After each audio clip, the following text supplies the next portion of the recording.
asked me to share my testimony today, kind of how I got to be here. So I haven't really done this before, so bear with me. This is all kind of brand new. I scribbled some stuff down this morning. It's my method of getting ready. I don't really get ready. I just kind of show up. So,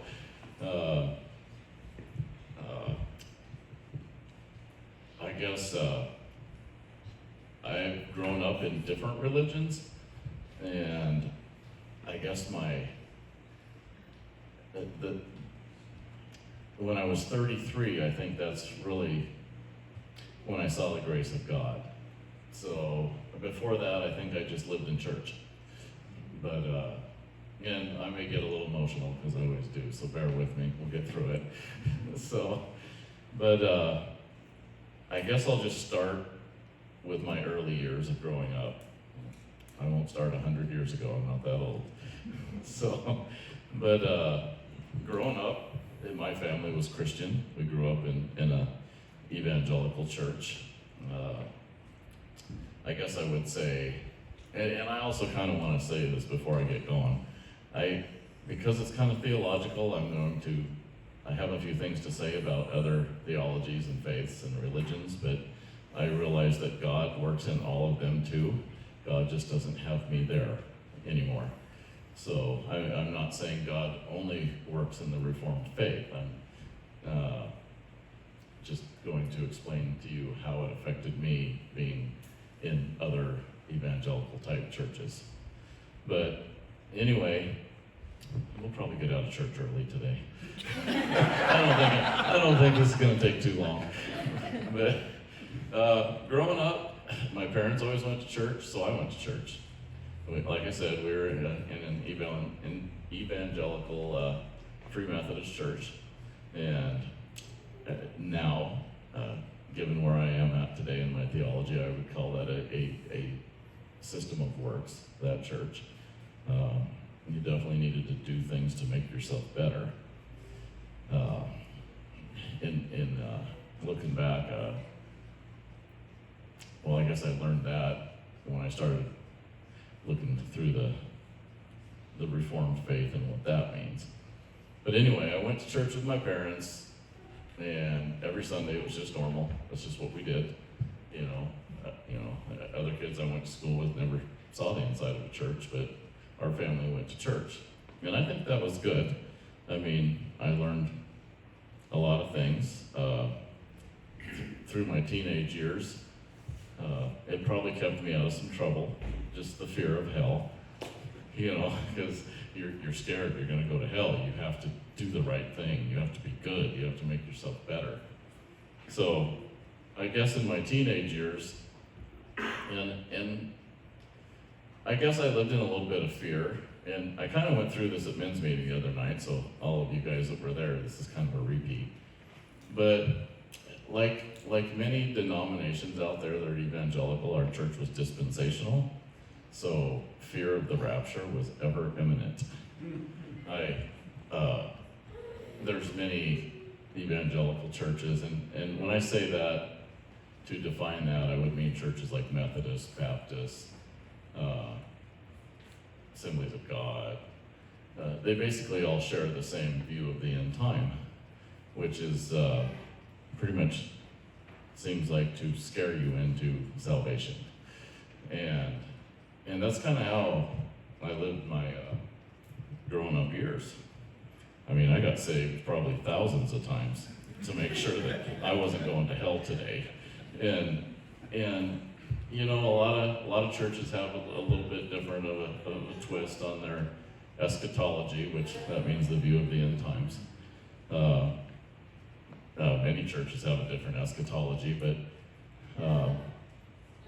as a teenager, and I'll go over that a little bit later, as a teenager, I just kind of always lived in fear. It's like if you're by yourself, you got to go somewhere to see if somebody's still here, and it's like, whoa, am I left behind? And in 1972, Larry Norman came out with that song, I Wish We'd All Been Ready. And that was played at like every youth group event. It was, and then A Thief in the Night came out, that was a dispensational movie meant to scare you to death. So, and it did. It's basically like you're always running around afraid you've been left. And then all the things they showed of what was going to happen to you during the tribulation, and it's like, so as far as my growing up faith, I don't think it might have kept me out of some trouble, and that might have been just the best part. I definitely lived in fear, and at that point, that was the main thing I remember about growing up in that particular theology, and because I really wasn't. My parents weren't that theological. They didn't really study theology. We just went to church every Sunday, prayed before every meal. It's it's almost like you're going straight to hell if you don't pray before this food, so we did. We prayed before every meal, and now, of course, now I'm reformed. I say, God knows I'm thankful, but yeah, I'm a little bit of a rebel in me still. But so that kind of gets me up through my teen years of what I experienced, basically just because I was there. I was there, and that's what my parents did, that's what I did. So, and then I got out on my own, I got in the service, and I don't know that I really thought about Christianity a lot. I was only gone for a couple of years, and then I got stationed back at Fairchild, so I came back home. So then I just started going to church where my parents were going to church again. Just pretty much normal. Go to church on Sunday, that's what you do. Then marriage came to my lovely wife, Wendy. And we were going to one of the churches I was raised in, and it was kind of a struggle. It just didn't seem like we fit there. So we started going to Addie New Life right down the road, which was kind of a different. The pastor there was very grace-oriented. He was evangelical, so there were some things that were, nowadays I would still say was a system of works, of working to be better. But he also taught a lot of grace, and that was good for us.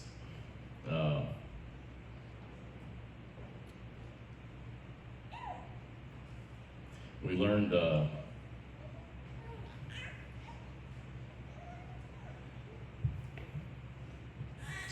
sorry, bear with me.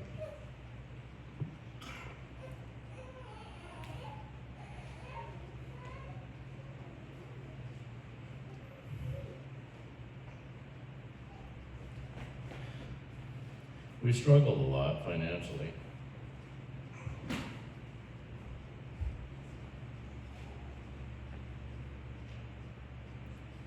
And we learned a lot about provision.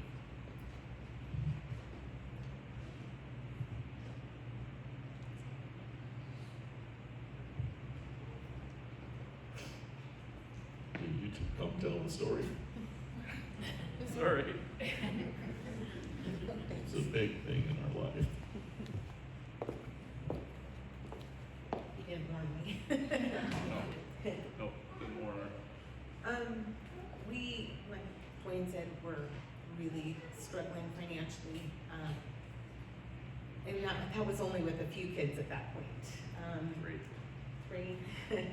And I remember coming to church one Sunday and having a tithe check in my purse, knowing I needed to give it, and was really battling putting it in the offering plate, just because we really actually needed that money. And somehow, which I believe it was just the Lord, he compelled me to still put it there, and hoping that actually checks didn't bounce, and it was really bad. And checks, I don't think bounced, but the next Sunday came to church, and I don't think you were with me that Sunday. pastor, one of the deacons came and patted me on the shoulder and handed this big envelope, white envelope, just bulging with cash. And I mean, I just glanced and was just like, oh my goodness. And the verse that I should have memorized much better because of this is, do not worry about what you eat or drink. God reminding us of the lilies of the field and so on. I can't repeat it well, but that verse became very, very important to me, and I was just blown away. But then that was just the beginning, because I went out to my car and it was just bursting with food, Costco food. So everything was, the big thing of potatoes and big thing of laundry soap, and that was just such a beautiful, beautiful lesson, and one of those memory stones of the Old Testament that you look back to and remind yourself of the provision of the Lord. And it was in spite of us, because it wasn't done pretty, and it was just purely the Lord's blessing to us. Thanks for bailing me out. So we learned about provision, and never forgot that. So to this day, God provides. And so that was during our years at the New Life Church. That was one of the things we learned. Yeah. God showed us provision. So kind of our next step in coming to where we're at now is the Addie Church decided to do a church plant in Rice, because the building was empty over there and had been for many years. So we lived over there, so we kind of got elected. I'm not sure we wanted to, but we got elected to go over there. And with Josh's parents, Dick and Joan, and a few other people went over from the Addie Church, and kind of tried to get the Rice Church going again. And that really only made it a couple of years.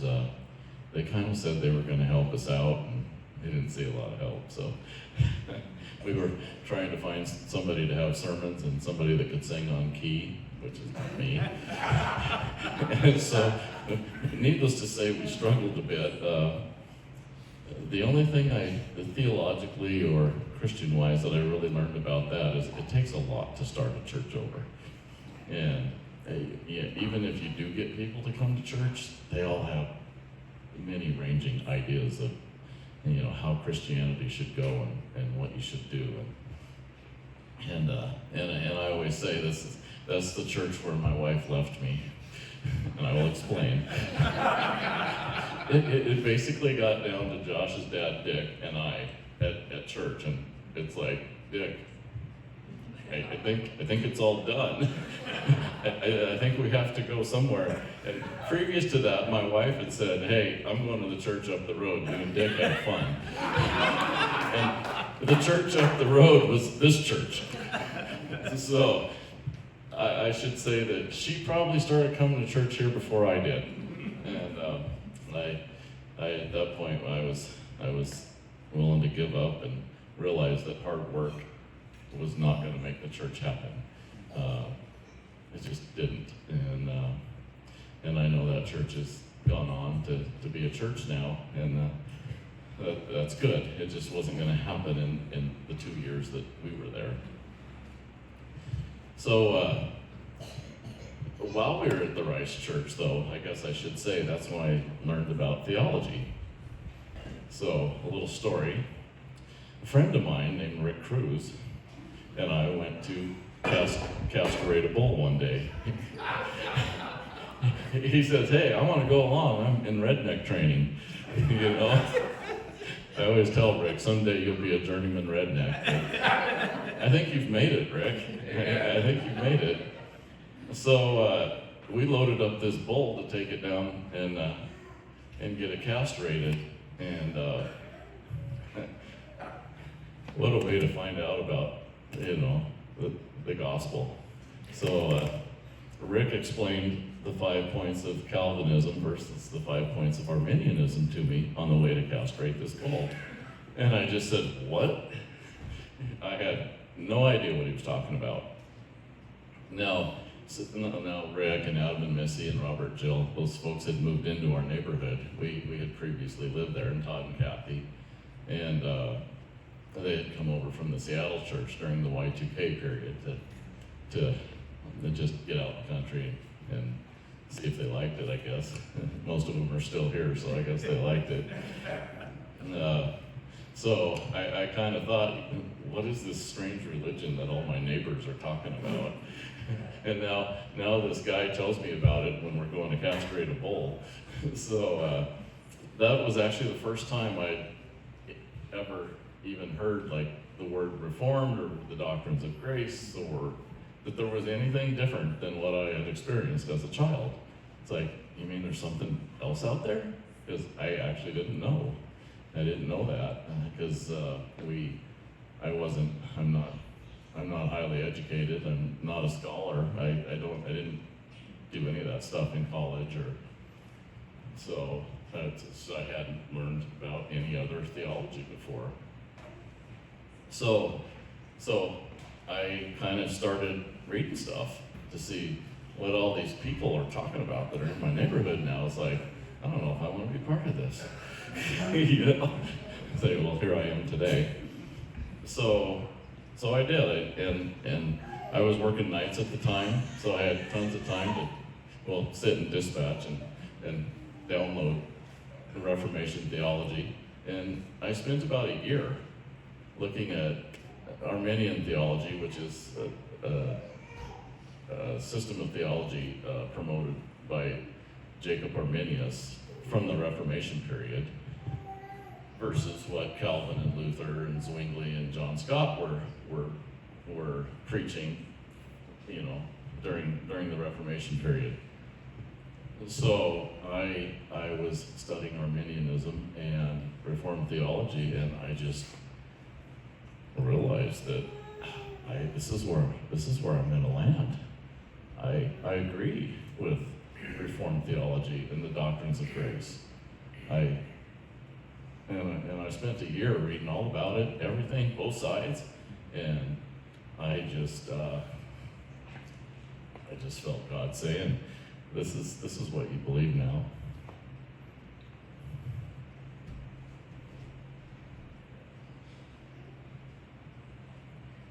And it really changed my life. It just, the way that I think about Christianity, the way I think about people. I remember growing up, we were in church, and kids that weren't in church were worldly. It's like, you can't go hang around them. It was just kind of this thing I felt like. And even as I got older as a teenager, it's like, those people can't be my friends, they're worldly. And basically, you can't love them for who they are because of your doctrine, your belief. And let me look at my notes and see how far off I am.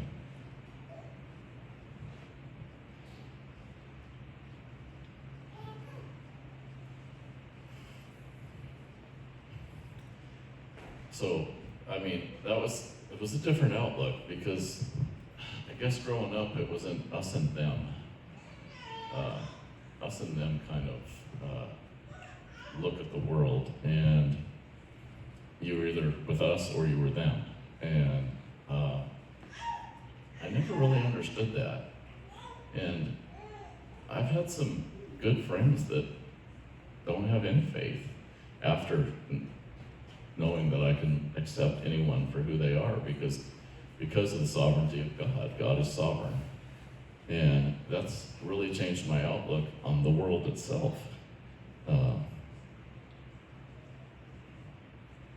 So that kind of brings me down to the sovereignty of God, and Rick, Todd kind of already had a little story about the sovereignty of God today.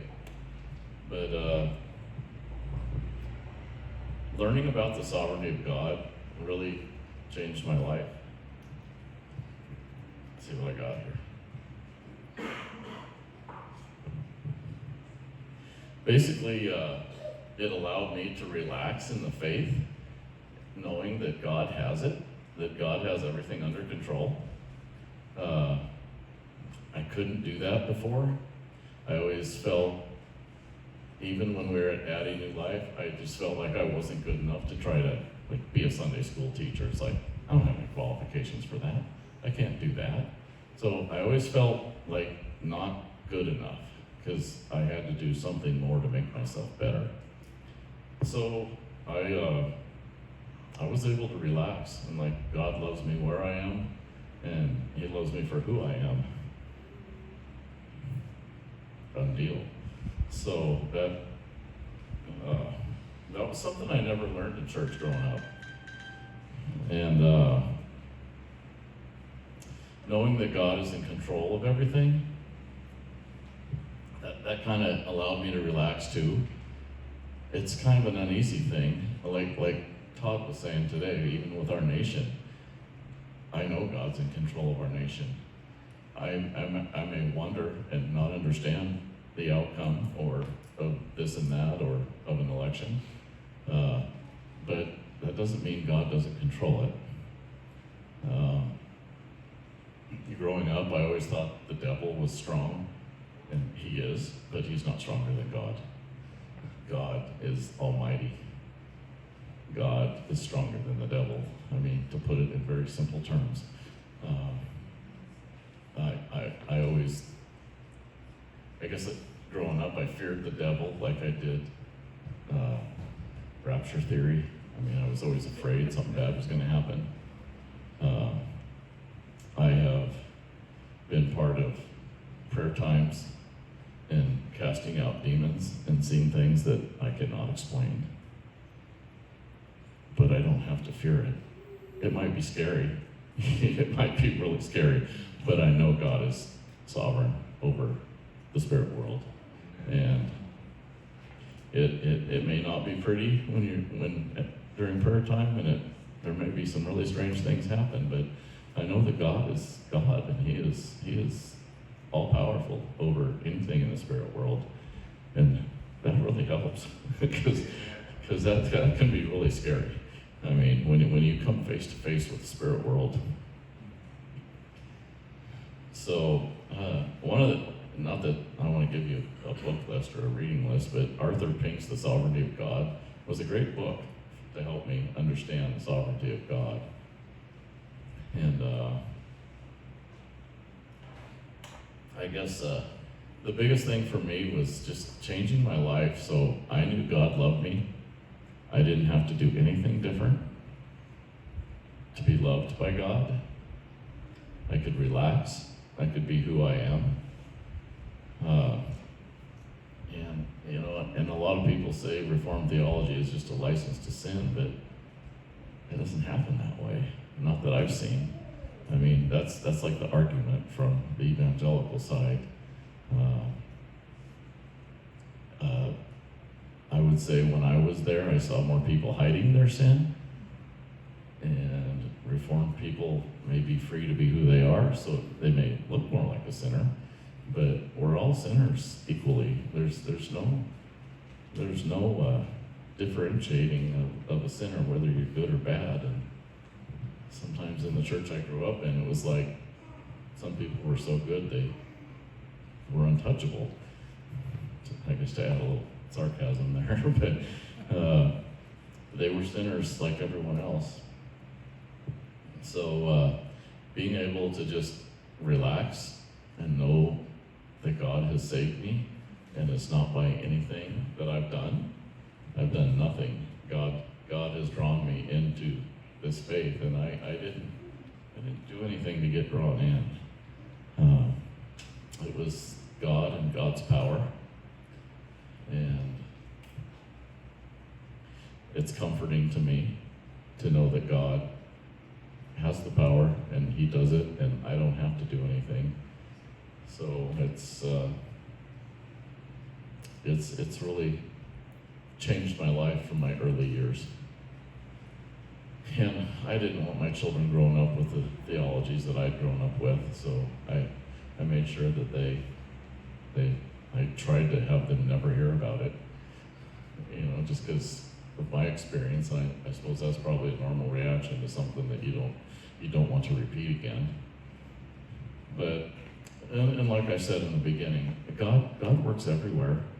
He works in the Catholic Church, He works in the Baptist Church, He works in the Assembly of God Church. He just doesn't have me there. He has me right here. So I won't ever put God in a box. But for me to go through and study the history of the Protestant Church and how it broke away from the Catholic Church really helped me to put religion, I guess you'd say, in boxes so I could understand it. Like, oh, they're this is what they believe, da da da da. Oh, the Catholics here, this is what they believe, da da da da da. This is where God has me, da da da, you know. And it really helped me to do that because I never had that before. So just the history of theology and the doctrine of and how the Protestant Church got started, just because Luther nailed the 95 Theses on the church door and said, I oppose these things that are being done in the Catholic Church. And the Catholic Church had had a 1,000-year reign. I mean, I can't even comprehend a 1,000-year reign right now because that's so long. And he went against something that had been there for 1,000 years and started what we know as the Protestant Church and the doctrines of grace and God's sovereignty. And of course, it's been all worked out in the last, 500-600 years into many different Reformed churches. I will say that even though the Reformed Church teaches the doctrines of grace, I know Reformed people that have turned Reformed doctrines of grace right back into works, and that's because we're humans. We will turn what we do back into works because that's where we're comfortable. We're not comfortable knowing that somebody else did it for us and we don't have to do anything. That just sits wrong with us creatures, us humans. So I don't know that I have anything else that kind of brings us up to right now because that's how I feel and how I believe. I haven't really studied theology since I was 33. It was like, went through it for a year, like, I'm good, here I am. And like I said, I don't read a lot. I'm not scholarly. I should read more, but I don't. I've read very few books because I tend to be busy working. I work. That's what I do really good. So